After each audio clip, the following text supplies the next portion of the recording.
Pode Protagonizar de hoje recebe uma pessoa aqui que nos bastidores ele já estava falando que a vida dele com certeza daria um filme. Então, eu conheço um pouco da história dele e você vai conhecer. Eu tenho certeza que você vai se emocionar. Léo Maia, qual seria o gênero do seu filme, da sua vida? O meu seria gangster, policial, tipo, com baixo meretrício. Estaria envolvido várias etnias subculturais da arte e da vida. Muitos altos e baixos, não? Dos altos, baixos e dos momentos gloriosos, né? Então, acho que todo o enredo de um bom filme daria. Temos uma boa história. Tá na fase mais romântica agora?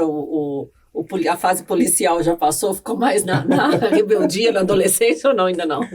Eu sou tranquilo. Eu tô numa fase do esporte, eu acho. Eu tô focado em pegar minha faixa preta de jiu-jitsu. Isso é uma... O bicho tá forte. É uma parada que eu tô realmente focado. Então eu tô treinando musculação, tô treinando jiu-jitsu todo dia. Essa disciplina é muito boa, né? Porque você fica bem quando você tá focado, né? Então eu tô bem. Eu tô nessa vibe também. Tô super bem, porque eu tô focado. Léo, a sua infância, se a gente voltar um pouquinho no tempo e falar dos seus, porque às vezes as pessoas têm uma impressão, né, que filho de artista, de pessoas famosas, conhecidas, é uma vida fácil, né? Todo mundo... Opa! Conta um pouquinho do início ali da sua convivência com o seu pai, dessas histórias boas que a gente conhece, que sempre vale a pena a gente compartilhar aqui, porque são histórias lindíssimas. Eu e meu pai, a gente era muito parceiro, né? Ele era bonzinho, calmo, tranquilo. Não, existe uma diferença muito grande nisso aqui, né? Por exemplo, o meu pai é o Sebastião Rodrigues Maia. Não tem nada a ver com Tim Maia. Tim Maia é um alter ego dele mesmo, enfim, uma parada que ele criou pra ele, assim, e se transformou naquilo verdadeiramente. Mas havia uma diferença clara no Sebastião na hora do pai. Por exemplo, meu pai, eu lembro de mim entrar na minha casa e beijar a mão dele. Bença, pai, Deus te abençoe, meu filho. Então, tinha uma certa religiosidade na nossa história, porque meu pai foi coroinha. Tinha uma coisa mais patriarcal, porque meu pai vem de um sistema assim também patriarcal, meu avô. Então aquela figura do pai, o meu pai exerceu conforme os anos 60, tal qual seu pai, aquela figura do grande pai. Então meu pai também foi esse cara. Mas ele era rígido? Meu pai era muito rígido. Aí que tá. Se você acha que o meu pai era doidão, maluco e tal, não, meu pai era rígido, meu pai tinha conceitos de coroinha. Meu pai me botou pra fazer jiu-jitsu, eu comecei no jiu-jitsu por causa do meu pai. Que bacana. Meu pai fez judô, meu pai também gostava de arte marcial. Então, cara, coisas assim, fundamentos assim, a música, né? Eu aprendi a tocar violão com meu pai, eu aprendi a compor com meu pai, com 7 anos mais ou menos, eu consegui convencê-lo. Aí eu tive que varrer o chão da Vitória Régia, que era um salão enorme, tipo um salão de festa daqueles valendo. Eu tive que varrer o salão inteiro, porque ia ter ensaio da banda Vitória Régia. Se eu quisesse uma aula de música, eu tinha que varrer. A primeira aula... Não, a primeira aula tinha que ser de humildade. Uau. Eu tinha que demonstrar humildade para poder ganhar aquilo. Tinha o negócio do carro também, né? Não, pra sair com uma gatinha, tinha que lavar o carro, dar banho no cachorro.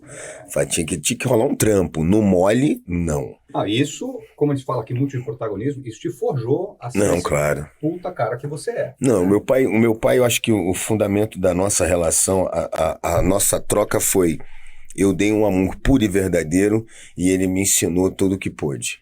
Uau. Essa foi a troca verdadeira, assim. Uau.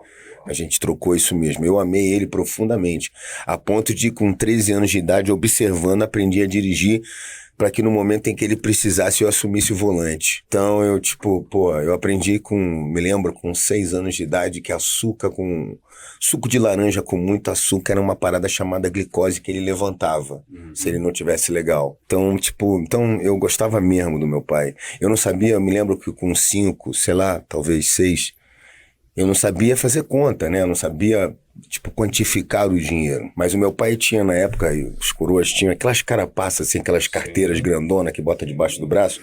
Então, meu pai saía dos shows com uns maçaroca de dinheiro desse tamanho aqui. E no meio daquelas festas dele, uma garrafa de uísque. Eu não sabia o preço e ele me dava a carteira pra eu tomar conta.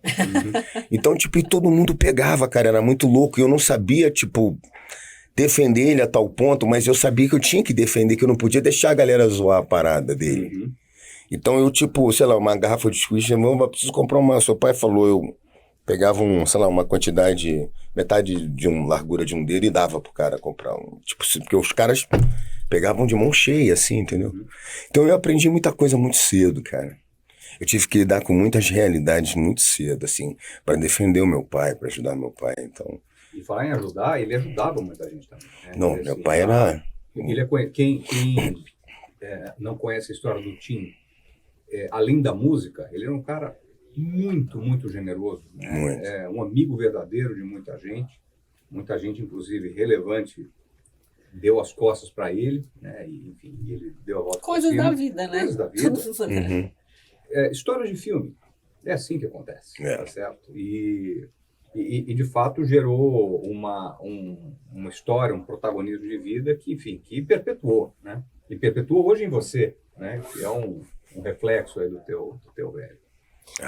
A gente sabe que por mais que as pessoas saibam, né, da história dele, da história da sua família, tem alguns detalhes muito sutis, assim, que só vocês viveram e que explica tudo o sucesso, a pessoa, das composições, esses bastidores, assim, que é tão gostoso de ouvir, de compartilhar.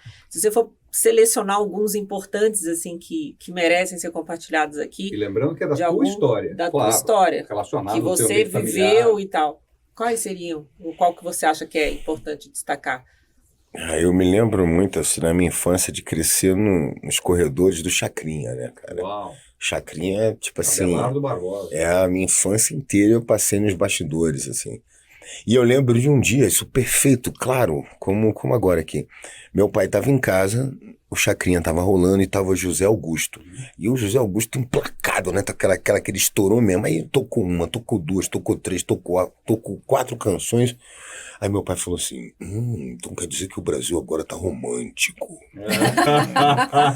Cara, pegou o telefone, Marco Sullivan, você tem umas musiquinhas pra mim aí? Pum. Fulano, tal. Nada Aí, mais, nada menos que não, aí ele montou aquele Sullivan disco e com Massadas. Pudera, Me Dê Motivo, Pede a Ela, Bons Nossa, Momentos, nossa. Dia de Domingo. Aí, meu irmão, veio uma avalanche, né, Pra mano? chorar, né? Não, meu pai Aquela fez um parte. disco. Meu pai, eu acho que ele fez, sei lá, talvez 70, 80 discos, né? Mas desses 70, 80 discos, é muito. Meu pai grava desde os anos 60, né? Eu não sabia que era isso. Meu pai vem de uma época que se gravava 2 discos por ano. Verdade. E com 20 músicas, com do lado A e lado B. Então, e meu pai, tipo, Street Flash, né? Que digamos, ele acertou todas. Ele fez isso, sei lá, 30 vezes, 40 vezes. Meu pai tinha um repertório de, sei lá, clássicos, vai. 300, 400 clássicos. Cara, que incrível. Discos inteiros, tocaram inteiro. Se falássemos de 10, seriam 120 músicas. Estamos falando de mais de 30 discos, quase 400 músicas. E assim, é um negócio interessante quando eu falo de perpetuação. Você pega qualquer festa, casamento, de empresa e tal, na hora que a festa esquenta, é uma hora que entra teu pai, músicas dele para animar e tal, que de fato, cara, traz, eu acho que uma celebração de vida, traz alegria, traz aquela coisa gostosa do soul brasileiro. No karaokê também, mas nem sempre é bom ouvir, né? Porque as pessoas não sabem cantar. E você fez dueto com ele em um dos álbuns que eu me lembro, não foi? Eu fiz um dueto póstumo, né? Só com a gravação, assim. Eu nem me sinto muito preparado até para estar ali naquele momento, emocionalmente e tudo mais. Mas, por exemplo, eu tenho observado isso na rua, né? Porque eu tenho contato direto com a molecada, né? Eu vivo isso semanalmente. Eu observei o seguinte, que jovens na faixa etária de 15, 12 para baixo já não sabem quem é meu pai. Você fala Tim Maia. Aí você canta uma música, ele, tá. Isso quer dizer o quê? Que o filho ou a filha desse jovem, dessa jovem, já foi. É que a gente entra naquele processo, tá entrando naquele processo da bossa nova, tá ligado? Todo mundo conhece, todo mundo sabe quem é Tom Jobim, mas qual é a música mesmo? Sei, minha avó ouvia. Entendi. Tipo, isso me assustou, cara. Eu tive contato com isso agora. Esses dias, isso eu tô falando numa coisa que me aconteceu tem 2, 3 dias. Caramba. Mas assim, quando você tem uma jornada muito impactante como essa, por mais que não seja algo cotidiano, cara, marcou a história. Marcou não, pra sempre. Ninguém, não é comum, não estou dizendo ninguém, mas não é comum o sujeito ligar o Spotify dele e dizer, cara, hoje eu quero ouvir Vivaldi, hoje eu quero ouvir Beethoven. Não, tá certo? Eu faço isso. Não, a gente que é filho de música, ok. Né? Mas assim, no geral, as pessoas não fazem isso. Mas todo mundo consegue reconhecer o nível de importância de um cara desse. Né? Não, com certeza. E que cara, é uma jornada de protagonismo que nada vai apagar, nem o tempo. Pode ser que o cotidiano não torne ele tão habitué, tá certo? Mas como marca, cara, vai ser pra sempre. Isso baita protagonismo. Não, isso vai ser pra sempre. Compara mas a geração dele. Eu fiquei meio assim abalado assim naquele momento assim de ver duas meninas, de ver duas meninas assim não identificar ele como uma coisa tangível, né? Viva. Agora, há essas composições, assim, quando seu pai compunha, quando você acompanhava isso, naquele momento, eu imagino, né? Eu quero te perguntar, não espera que vá, nossa, essa aqui vai ser um sucesso. Você tira aquilo ali da alma, né? Isso pouco importa se naquele momento se você pensa que vai ser um sucesso ou não.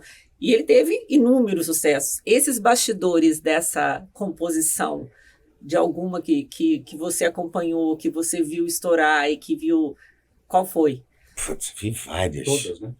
Todas não. Uma das suas todas não, mas eu vi preferidas. realmente, por exemplo, eu vi do Leme ao Pontal nascer. Nossa. Eu tava com meu pai no Leme, que é o final da praia, Copacabana, o Lemezinho ali no final mesmo, ali perto da encosta. Meu pai tava tomando uma água de coco, comigo, eu era criança, sei lá, me lembro a idade que eu tinha, mas sei lá, 9, 10 anos talvez. Eu lembro do meu pai falar essa frase, do Leme ao Pontal, não há nada mais bonito no mundo, meu filho. Eu já rodei o mundo todo, não tem nada mais bonito. Aí ele parou. No meu Pontal. Ele ficava resmungando, né? Bora pra casa. E eu fui pra casa. Não vi nada, mas tava ali na frase. 2 meses depois tava tocando no rádio, do meu Pontal, não há nada igual no mundo. Foi a frase que ele falou ali comigo, na rua. E uma outra eu lembro, essa até vou tocar. Eu tava indo pra faculdade, mano. Eu tava indo pra faculdade, eu tinha 18 anos. Você fez faculdade de quê, Léo? Direito. Chegou a trabalhar na área, não. Fez pra agradar o velho. Eu, na verdade, eu fiz para ajudar meu pai. Meu pai estava sendo perseguido por um advogado no Rio. E esse cara ficava aliciando os músicos do meu pai e processando. E se aproveitando da fragilidade do meu pai... Conheço de algumas histórias assim. E se aproveitando da fragilidade do meu pai, o anarquismo, aquela coisa rebelde dele, meu pai dizia no jornal, enfim, em alto e bom tom, que juiz nenhum obrigariam a ir. E aí os juízes mandavam escolta policial para buscar meu pai fugia, se escondia num motel e no dia seguinte ia pro jornal de novo e falava, eu não falei que juiz nenhum me obrigaria a ir? Aí, cara, o que o juiz fazia? Dobrava a aposta. Revelia. Meu pai era condenado, condenação em cima de condenação. E aí eu falei, pai, eu vou estudar direito, eu vou te ajudar. E aí eu passei em 10º lugar, passei em 3 vestibulares para ajudar meu pai. Caramba. Aquele lance era um jovem... Determinado. Fazendo algo por amor verdadeiro, entendeu? Quando um jovem faz algo por amor verdadeiro é foda, né, cara? Então eu era um ótimo aluno, tirava notas maravilhosas, enfim. Estava sendo chamado, convidado até para ser assistente de professores, de juízes, enfim. Já imaginou? Doutor Márcio Leonardo? Porra, não. E aí meu pai resolve... Eu não sabia. Meu pai resolve ir embora do planeta e eu passei do 3º pro 4º ano. Tinha um barzinho frente à faculdade. Eu fui para ali, tinha um cara tocando, falei, pagar quanto? Aí o cara falou o cachê dele, eu falei, toma aqui, senta aí, deixa eu tocar para você hoje. Uau. E eu cantei até a mão doer. Até a voz cansar. O bar ficou lotado, sei lá, eu cheguei lá 9 e pouca, de 9 a 3 da manhã foi. Uau! Fiquei cantando. O cara tocava, eu cantava, eu pegava de novo e tocava. Alma lavada. Quando acabou aquilo que estava dentro de mim, eu nunca mais voltei. Nunca mais incrível. voltei, nem para cancelar, nem para nada. Eu Abandonou. virei as costas e fui embora. E eu indo pra faculdade, primeiro ano, assim, meu pai tava na sala de casa, de cueca, com uma camisa furada. Meu filho, fiz uma música aí, eu tive um sonho, presta atenção, ó. Já rodei todo esse mundo, procurando encontrar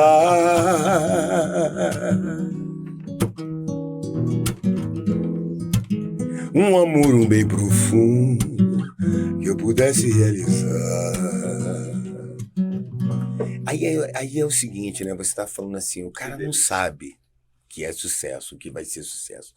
Mas quando você se depara com uma melodia dessa, com uma letra profunda dessa, com um negão daquele cantando do jeito que ele cantava, você fala assim, hit parede, né, pai? E foi. Acho que não compõe com a intenção, né? Não, é tão não, profundo. Não, a intenção não é, mas a verdade é absoluta, A verdade né? que, enfim, acho que eu posso trazer alguma experiência nisso também. Nenhum músico faz a música pensando em ser hit. Quando fica pronto, fala, puta, acertei. Essa música tá linda. Tá lindo, cara, essa música vai pegar. Vai. E às vezes acontece também coisas curiosas, né? Que a música que você acredita que vai estourar, na verdade, não é a número um, é outra, né? E que eu acho que tem uma lição muito interessante para nós na vida, que nem sempre aquilo que a gente quer vender é aquilo que o povo quer comprar. Claro. Tá certo? Em tudo. Eu digo, putz, eu quero vender uma ideia, um trabalho, não sei o quê. E de repente não é aquilo. Então tem uma lição também aprendida nisso. Só que o legal é que a música, eu acho que traz também uma conexão que é harmonia, melodia, ritmo, você pensar na cadência de tudo isso, na letra, né, de como combinar as coisas para ficar bonito, que no fundo a música entretém, encanta, emociona, né? Emociona para tirar lágrima, para dar risada, para... Você tá com um pouquinho aí de depressão, se sentindo meio tristinho, acorda de manhã, mete um Tim Maia no talo, você vai ver como tua vida vai ficar muito divertida aquele dia. Tem um estudo de Harvard muito interessante, que o cara pega um copo d'água, coloca de frente a um equipamento de som e dispara palavras de ódio, enfim, músicas horrendas e etc. Se formam cristais negros dentro da água. Ele consegue ver com o microscópio. Pega outra água, coloca Vivaldi, Chopin, música boa, eu te amo, você é maravilhoso, você é maravilhosa. E se formam cristais brancos. Uau. Isso é fantástico. Né? Então, como nós somos feitos de 75% de água, imagine expor o seu corpo a um tipo de música que é só senta, toma, vai, faz isso, faz aquilo, enfim, coisas que depreciam, coisas que agridem a alma. Eu acho que esse resultado, esse estudo de Harvard serve para explicar isso, né? Léo, quando foi que você começou a tocar com 6, 7 anos? Teu pai te ensinou a tocar? Que bela escola você teve? Em que momento você começou a compor? Cara, tem uma fonte inesgotável aqui dentro de casa. Deixa eu agora, de novo, o teu protagonismo, né? Uma coisa é a fonte que te inspira, que nós somos, de fato, muito influenciados por esses grandes mestres. Que bom que você tinha um dentro de casa. Mas aqui é para falar de você e do teu protagonismo. Em que momento você começou a pensar na letra, enfim? Foi nesse barzinho da faculdade aí que você falou, vou seguir isso, ou já estava... Não, o barzinho eu já Não, estava. o barzinho já estava, já tinha... Eu comecei com 14 anos na disputa por um hambúrguer. Meu pai me desafiou, eu estava tocando exatamente esse violão que é dele, e aí ele tava enchendo o saco, né? Porque quem tá aprendendo enche o saco, né? E aí, tipo, ele falou assim, meu irmão, você tá aí perturbando? Fala o seguinte, eu quero ver tu ir lá ali no trailer, ali na frente, fala pro cara que ele deixa você tocar uma. E se você tocar bem, se ele te paga um hambúrguer. Falei, que legal. Um hambúrguer. Peraí, catei o violão, não pensei 2 vezes. Desci, atravessei a rua, falei pro cara, olha, meu pai falou que se eu descesse aqui, tocasse aqui, você ia gostar e ia me dar um hambúrguer. Aí o cara olhou pra mim e deu risada, toca Barra? Aí. Na Barra, Avenida Senambetiba, 3.916. E aí, cara, eu cantei. Obviamente, eu já cheguei cantando treinado pelo meu pai, né? Então a parada já veio, já... Ah, se o mundo inteiro me pudesse ouvir, Ai, tenho muito pra contar, dizer que aprendi. Oh, não! Já cheio de frasezinhas, cheio de macetes, né? Obviamente eu Que ganhei. fabuloso. Eu ganhei. Ganhou o trailer, né? Ganhei 2 hambúrgueres. olha que maravilha, E Flor. voltei pra minha casa com 2 hambúrgueres. Pô, cara, meu pai ficou feliz pra caramba. Foi assim, sei lá, se ele tivesse assim um barão na carteira, ele me deu aquele 1 barão de presente, de cachê. Ele falou, você mereceu. Esse é o melhor hambúrguer da minha vida. E me deu. Que lindo. Mas naquele exato minuto, eu tinha 14 anos, 13, 14 anos de idade. Eu entendi que eu olhei para um lado, era trailer, trailer, trailer, trailer. Eu olhei para o outro, era trailer, trailer. Tudo na época tinha música ao vivo. Uhum. Sabe, violãozinho e Sim, voz. Eu falei, sim. Empreendedor. olha, eu entendi, cara, dali.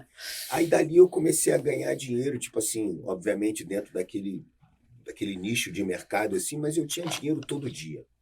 Eu tocava de terça a domingo, só não tocava na segunda-feira, porque geralmente os trailers não abriam na segunda-feira, porque era reposição, estoque, aquelas coisas. Você tocava o quê? Pô, Tim Maia, Jorge Ben, Só Pra Contrariar, Raça Negra. Ah, porque você também, além do show, você tem uma pegada muito forte no samba, né? Ou no samba não tão raiz, né? Esse samba mais melódico, black, né? mais black. Eu fui criado numa casa disso, né? Meu pai foi inventor do samba soul, né? Então, tipo, isso aí tá dentro do meu... Como eu estudei com ele, né? Fez parte da minha escola, né? Da minha parte de estudo lá dentro da Vitória Regia. Porque, na verdade, eu comecei estudando música com eles, eu varri o chão, eu servia cafezinho, eu ia comprar um lanche na padaria. E aí, tipo, o cara da guitarra, o Nabuco, é aqui a mão, o azul da cor do mar, pam, pam. Aí você quer tocar Eu Gostava Tanto de Você, é a mesma coisa. Aí você quer tocar Primavera, você tem que ir pra... Muda só a sequência. Então, os caras foram me ensinando ao longo do tempo, assim, entendeu? Piau, um puta guitarrista que meu pai teve, me dava uns livros de blues. E assim eu fui aprendendo a ler partitura aqui, fui aprendendo um negócio aqui, fui aprendendo um cavaquinho ali, fui aprendendo... Meu pai me ensinou a tocar flauta transversal também. Uau, eu fui aprendendo que outros demais. instrumentos. Aí foi me interessando, né? Aí veio o meu desejo pessoal de querer, né? Eu tenho uma curiosidade, que na verdade pode ser a curiosidade das pessoas aqui, porque a gente compartilha as histórias com a intenção das pessoas se inspirarem e verem um outro lado que nem sempre, né, a gente mostra.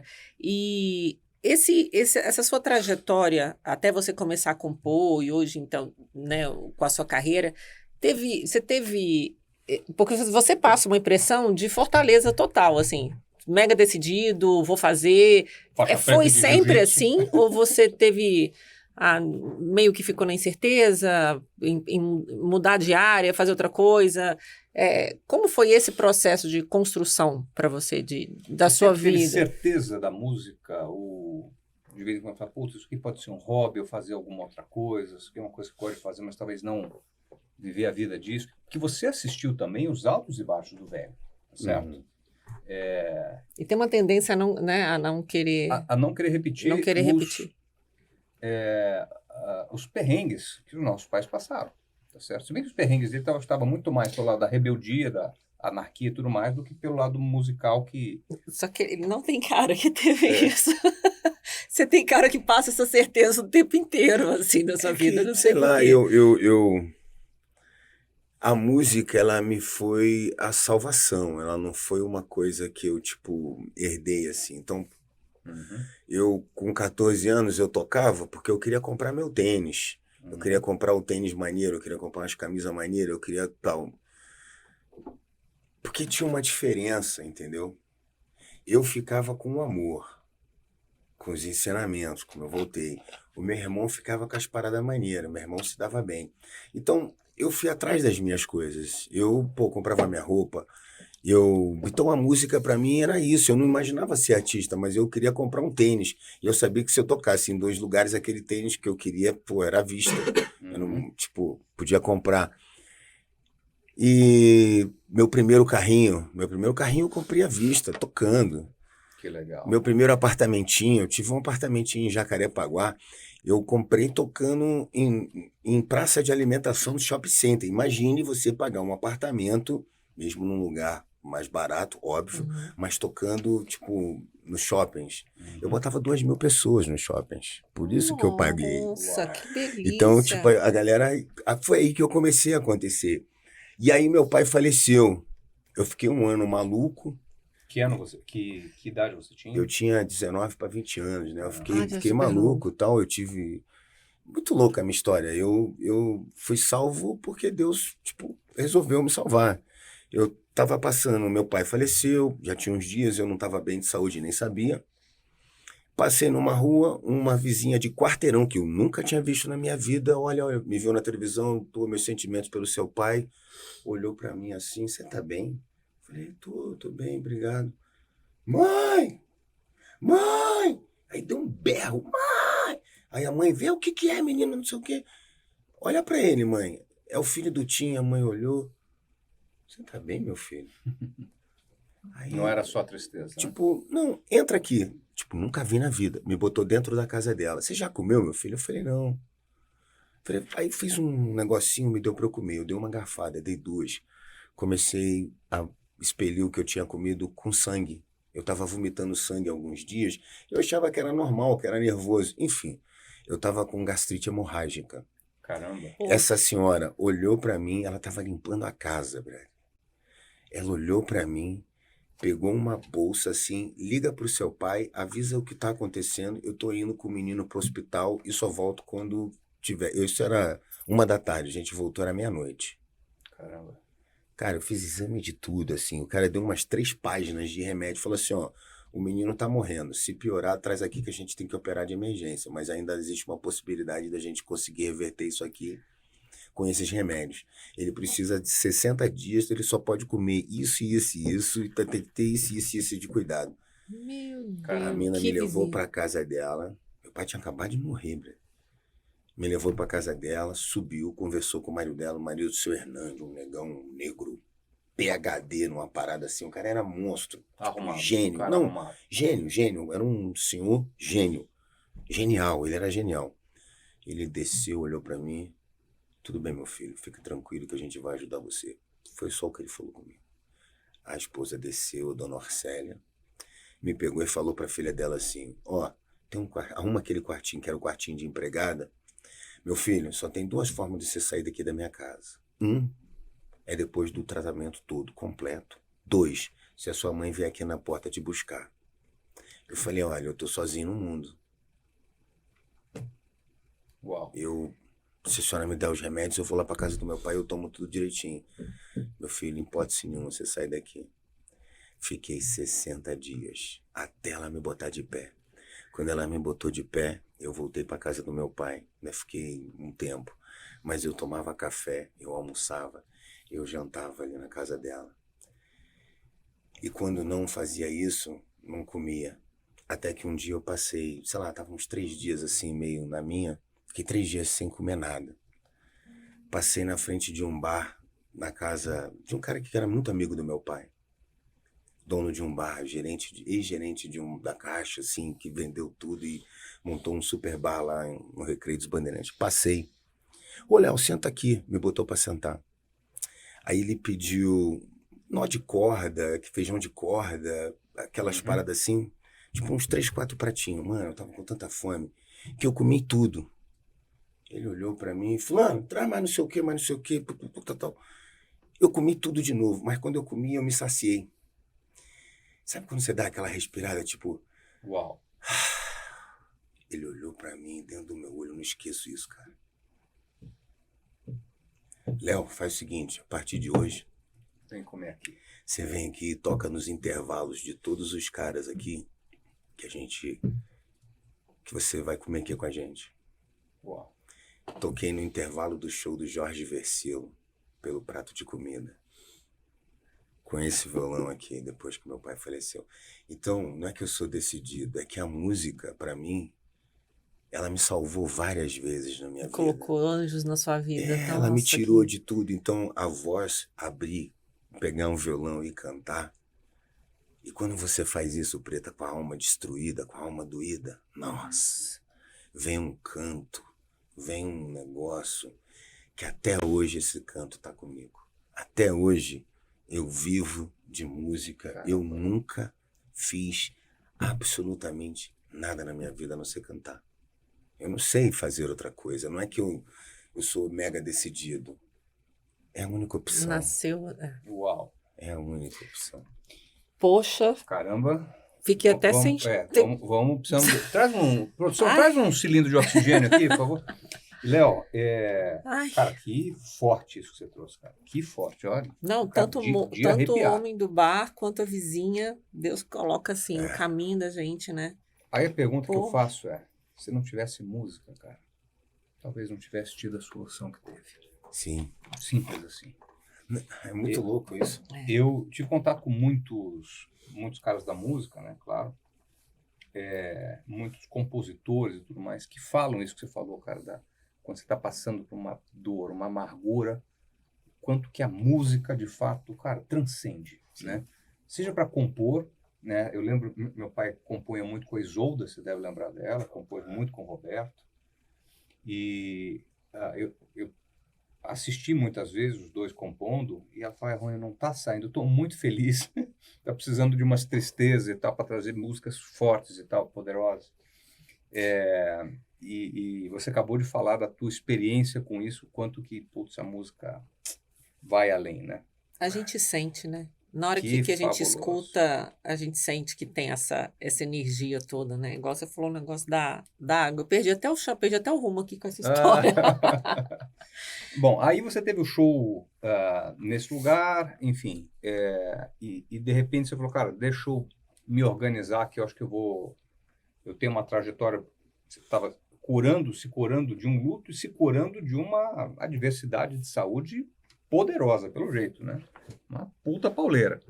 Em algum momento você falou, cara, é melhor eu me organizar por aqui, que esse vai ser o meu caminho, por mais que a música e, enfim, as questões aí divinas te mostraram um determinado caminho, chegou uma hora que você teve que pegar as rédeas da vida e tocar isso, né? Quando que foi esse momento? Cara, Caetano tem uma frase muito maravilhosa que define muito isso aqui. Você não sabe a força que as coisas têm quando elas realmente querem acontecer. Putz, olha que frase. E é verdade isso. Eu tava nesse barzinho, aí ganhei uma terça-feira. Uhum. Primeiro dia deu 5, depois deu 20, cabia, sei lá, 50, 60. Eu tava dando 50, 60. Aí o outro barzinho, aí o outro não sei o que lá. Até que um belo dia, Nelson Mota liga. Nossa, grande, né? E fala assim, ó, não, foi assim, velho. Ele me achou na casa de um amigo, não sei como, me ligou e eu estava no exato momento e eu atendi o telefone. Uau. Ó, vai ter um show chamado Oi Noites Cariocas. Uhum. Eu gostaria de convidá-lo pro dia tal hora. O negócio é o seguinte, não dou segunda chance pra ninguém e não dou mole pra mané. Tá tudo certo? Combinado? Tudo certo. Tal dia, tal hora. Não teve mais nenhum telefonema, confirmação. Eu sei que contrato, esquece tudo. Uhum. Foi aquilo ali. E aonde foi isso? Foi no shopping Rio Sul. Sei. Pô, foi onde eu consegui meu primeiro Depois- contrato. depois Tava do Nelson Mota túnel numa ali. cadeira e Liminha no outro. Na época Porra. era diretor Som da livre. Universal. Ah, da Tava Universal. como diretor da Universal. Enfim. foi ali. Aí, que maravilha. Foi ali à noite. Mas é isso, as coisas foram me levando, assim. Eu comecei tocando pelo Rango, depois eu já estava tocando para comprar um carro, depois eu já estava tocando para pagar um apartamento, depois aí vim para São Paulo e ganhei a cidade, me estabeleci aqui, estou há mais de 20 anos. 2 filhos. De lá, me considero um artista da Teus cidade. filhos têm o quê? 14, 12? 18 para 19 Meu agora Deus. faz o mais velho, Meu e o Deus. outro está com 11, o Bentinho. Meu Deus. Errei na conta aqui. É, top. Já que você está falando aí dessa trajetória de música, se fosse Eu acho que é muito difícil você fazer essa escolha, mas uma música marcante sua, dessa trilha sonora da sua vida, se a sua vida fosse um filme, qual Qual seria a música trilha? tocaria no seu filme? Dessas todas. Deve ser uma... Eu lembro, essa foi a primeira canção assim que me jogou pro mundo. O dia que eu gravei, Lulu Santos, foi o estúdio do Lulu Santos, eu fiquei 4 anos limpando o chão, varrendo, lavando louça, limpando o banheiro, ilustrando guitarra. O Lulu Santos foi um nobre amigo do meu pai, mas nobre. Ele sacou que eu tava meio perdido assim. Faz o seguinte, brother, fica aí, faz aí umas paradas aí, ajuda aí, pode gravar na madrugada. Uau. Então eu varri o chão, limpava, ajudava em tudo que me pediam. E na madrugada eu gravava, até o dia que achei essa canção. Quando eu achei essa canção, ele falou assim, essa é ótima. Você canta o tempo todo na primeira pessoa e um final feliz, muito boa. E ele imita. Fale mais de você, dos seus discos, seus livros, do tempo de criança, do elo perdido e do primeiro amor. O que aconteceu que te deixou assim, com tanto medo? É do mais novo amor. Que legal, cara. Tá tudo bem, senta aqui, é do meu lado.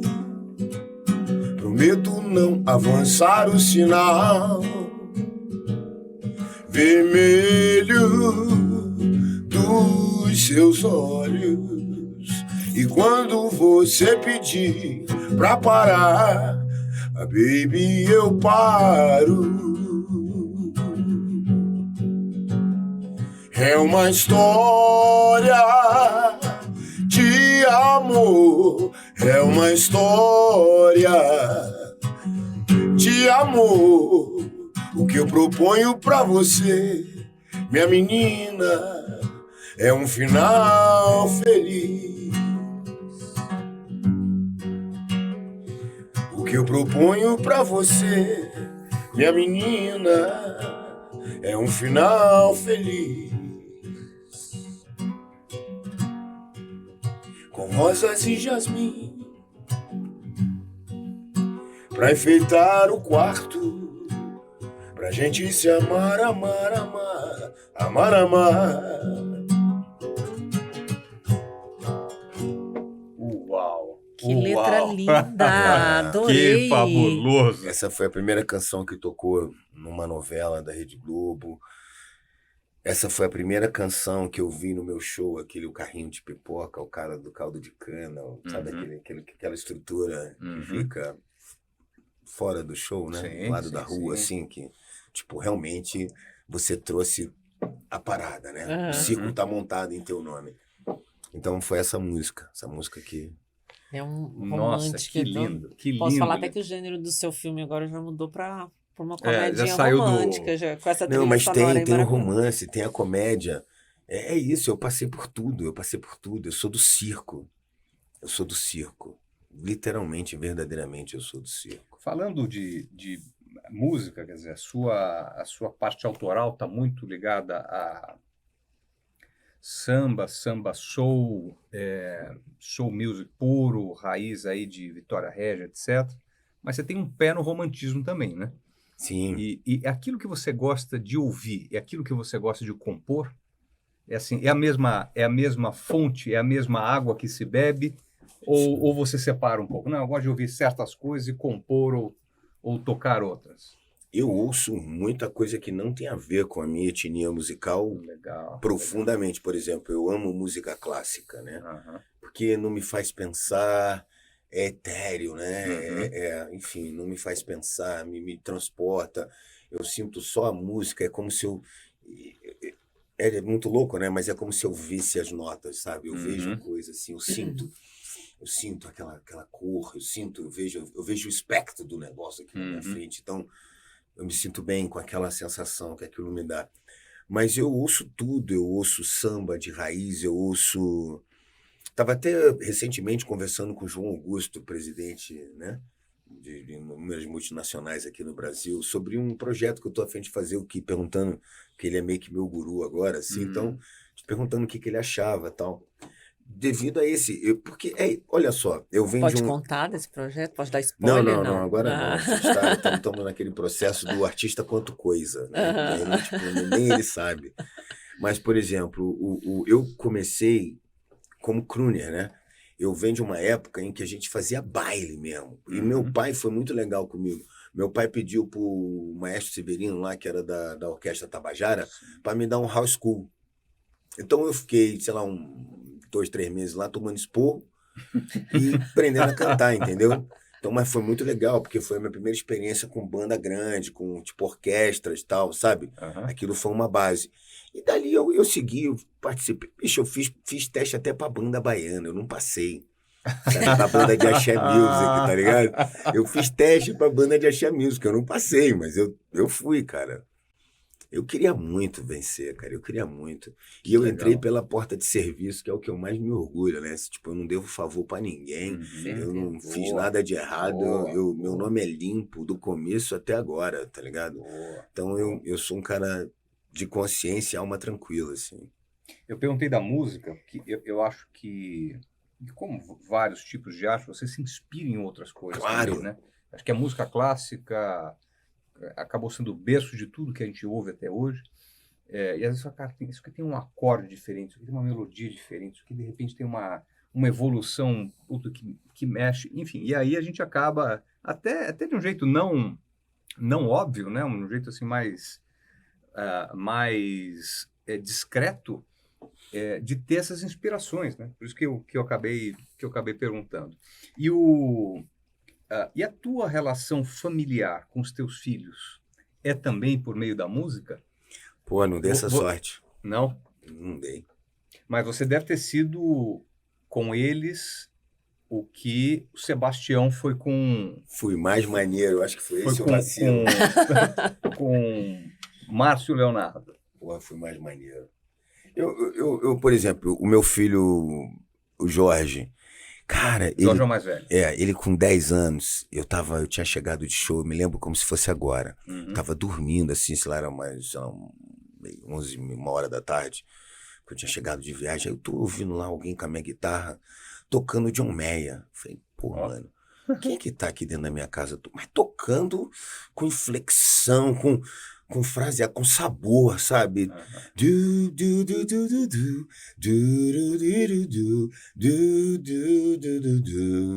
Solano, fazendo... Eu falei, não aguentei, levantei. Quem é esse velhaco que tá na minha casa que ligou? Quando eu olhei, cara... roubou minha guitarra, ligou meu amp, ninguém falou nada. Pô, a galera de casa tá vacilando. Cara, quando eu fui ver, era o Jorge. Eu olhei, cara, eu fiquei parado, eu quase chorei. Falei, porra, vai dar certo. Obrigado, Senhor. Mas um belo dia, cara, ele olhou pra guitarra e falou, não, tu não tem nada a ver comigo, não. Uau. E não quis mais pôr a mão. Não teve reza, santo, presente, prêmio, recompensa, nada. E aí nem por hobbyzinho de vez em quando? Não. Agora... Mas, por exemplo, uma coisa que eu influenciei nisso, o meu filho de 11 anos, tanto quanto o mais velho, amam bossa nova. Então cantam João Gilberto, sabem profundamente a bossa nova, sabe até mais que eu se bobear hoje. Que legal. Isso é uma parada que vem do meu pai, assim, o lance da música, né? Aí, influenciou.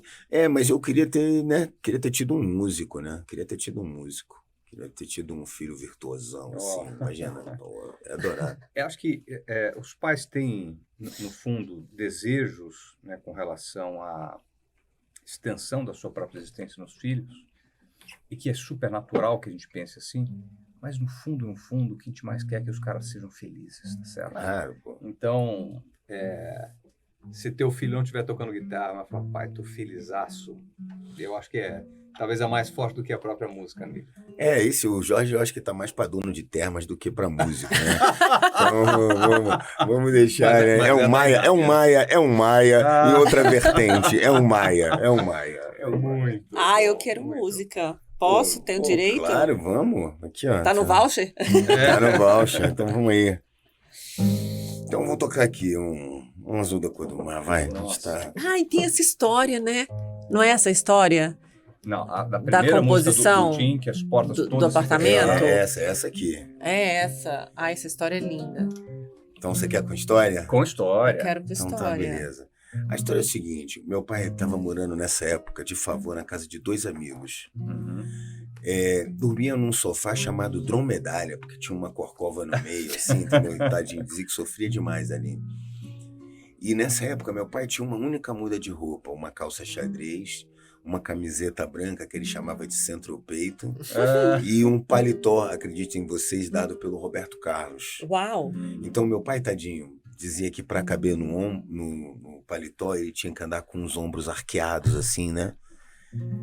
Enfim... E certa noite, esses amigos saíram pra curtir a night, cada um com uma gata e tal. Meu pai duro, sem roupa, enfim, ficou em casa com o restinho do goró. Não tinha jeito naquela época? Não, meu pai tinha saído da cadeia, tinha acabado de vir dos Estados Unidos, tava entre a fúria e o sonho. Nossa, que forte isso. Não é? Tava entre a fúria e o sonho. Porque a cadeia só sobrevive em... Você sai com fúria, né? Quando você vai para um lugar daquele onde o mal existe encarnado, você sai com fúria. Ali é o inferno na Terra. E meu pai viu isso de perto, sentiu essa dor.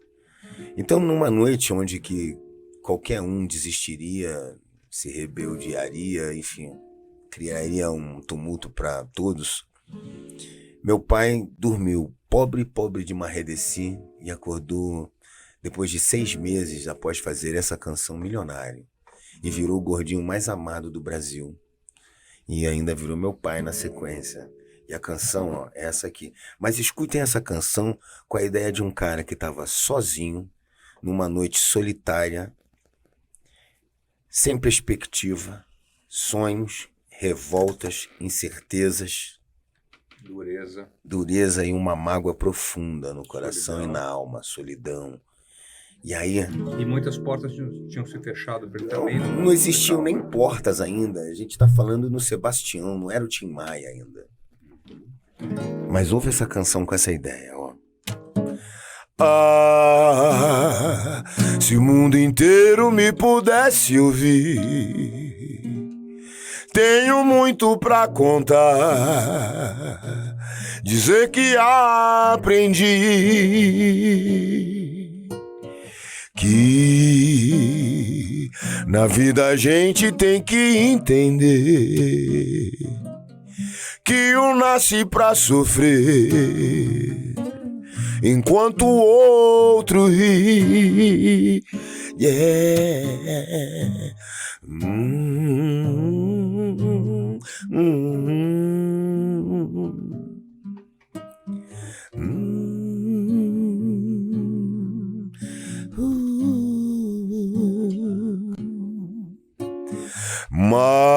Mas quem sofre sempre tem que procurar pelo menos vir achar razão para viver. Vi na vida algum motivo pra sonhar, ter um sonho todo azul, azul da cor do mar. Chubirubiru com pop, baby, won't you down, yeah, yeah, yeah. Chubirubiru com pop, baby, won't you down.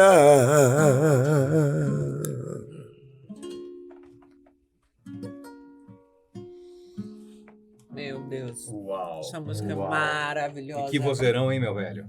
Que vozeirão, hein? Brother, não posso perder esse emprego, né? Léo. E você como, enfim, tem essa questão musical paternal tão forte, você acabou também naturalmente se juntando a outros filhos de ícones, né? Simoninha, Jairzinho, Luciana Mello, etc., num projeto também autoral, que acho que começou como Os Filhos dos Caras, algo assim. Os Filhos do Caras, agora hoje é os Filhos da Música. Os Filhos da Música. Que, de novo, é a música conectando de certa forma e tudo mais. É que eu já ia pedir justamente você falar isso, esse projeto que você não pode falar ainda, mas os que estão em andamento, assim, show, como é que tá?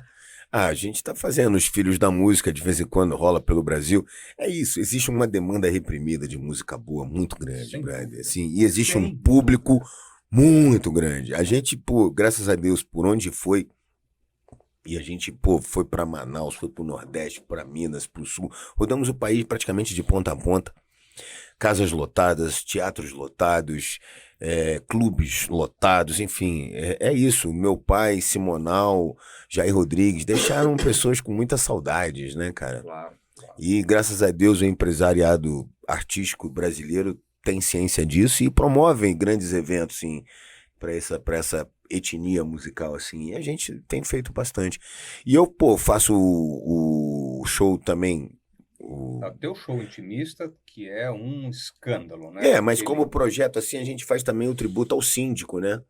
Que a gente faz também, que é legal pra caramba, a gente vende pra caramba, faz pelo Brasil há muito tempo.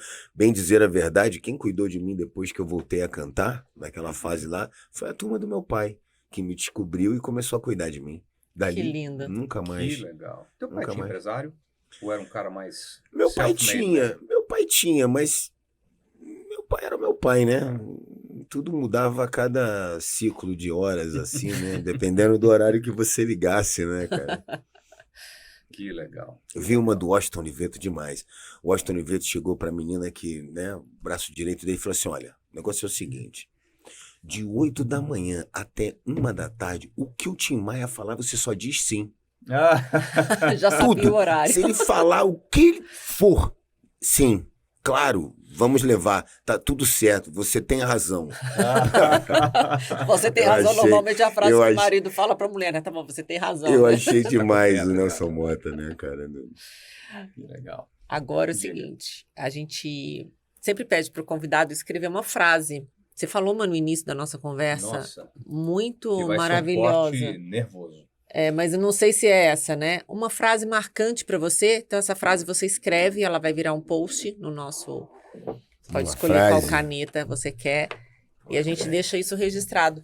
Até para essa ideia de não digitar tanto, né? As pessoas, para conhecer a letra. Autoralidade, deixar aí protagonismo. uma mensagem. Eu venho de uma família de filósofos, né, cara? E eu quero perpetuar a filosofia da minha casa. Então vai.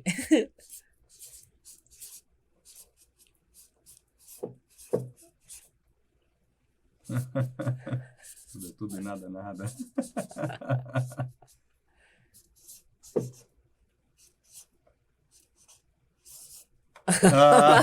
Assina. Cadê a sua assinatura? Assina. Seu rabisco.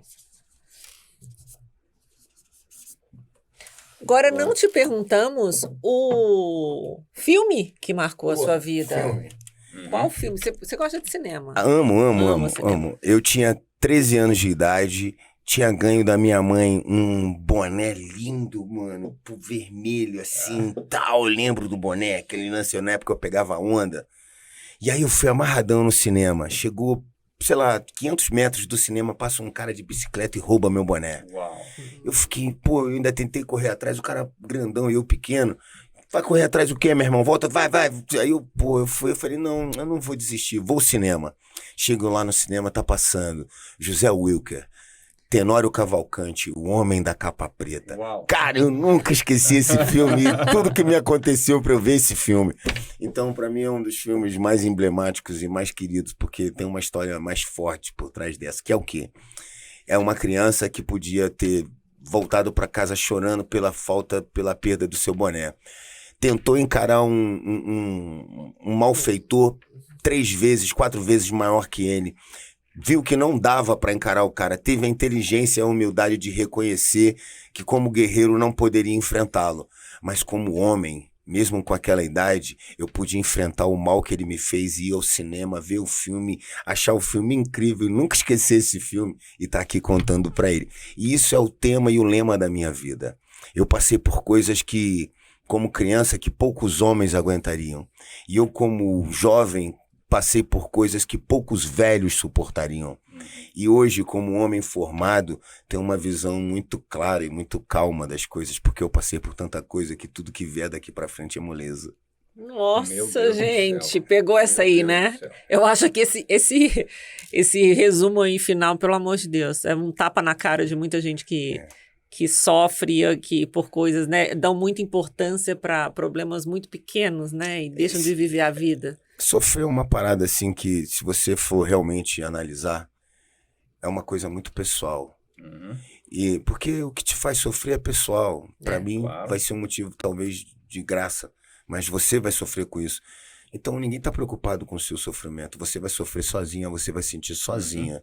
E vai Então, superar certamente. sozinho. E vai superar sozinho. Então, cara, acho que o mais sensato, o mais lógico, o mais saudável é não sentir tanta coisa, assim. É focar nas coisas boas e...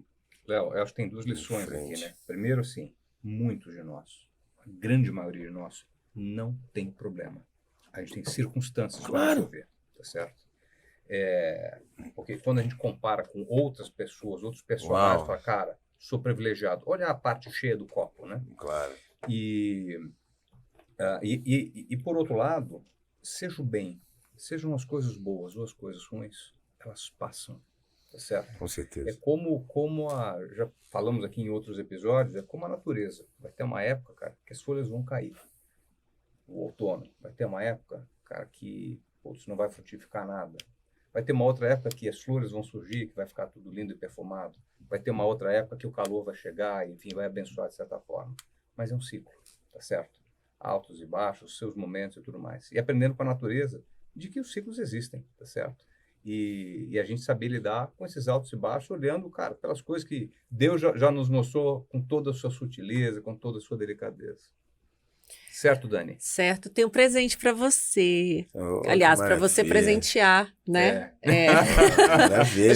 Se tiver alguma gatinha na área aí, você já Tem. vai presentear. Pô, tem mano, aí, tem, claro. você vai presentear com... Show de bola. Se você quiser, nem precisa abrir. Não vem para cá com as mãos Maravilha. abanando, né? Você vai chegar lá e vai Lógico. presentear, é uma lembrança da minha marca de Que semijoia. maravilha, Você que já vai maravilha. chegar conquistando. Você chega com um violão e um presente, poxa. Eu falo no né, ouvido, não? né? E fala no Eu falo no ouvido. ouvido, né? Manda aquele grave no ouvido. Olá, meu amor. Ai, Se prepara, meu amor. antes da gente encerrar o episódio com uma musiquinha que você quiser, eu vou me despedir. Gente, acompanhe nossas redes sociais, se inscreva no nosso canal. Eu tenho certeza que você amou e se emocionou com o episódio de hoje e com a história desse querido aqui que vai dar essa honra pra gente em terminar com mais um pouquinho de música. Obrigada, Leandro. Maravilha. Então, ó, tô com um disco novo na área aí, rapaziada, Boa. chamado Clandestino, pela Orfeu Records. Vou tocar uma desse disco aí só Oba. pra, enfim, pra vocês se ligarem como eu penso hoje. Então é o seguinte, o que eu tô fazendo? Pra tudo ficar zen, basta só você chegar pra noite ir além do que eu posso imaginar. Brindes ao luar, você sorrindo irônica, estrelas e cometas, naves e planetas. Você fica muito louca sem gravidade. Daí vem, me morde, me lambe, me bate, me faz de gato sapato, me beija, a me arranha, me diz que eu sou seu gato. Ainda bem que você pintou, trazendo energia boa do amor, alegria de quintal, sorriso de alma e a flor do desejo. Bésame, bésame muito mais, a noite ainda não acabou. Estrelas e cometas, naves e planetas. Você fica muito louca sem gravidade.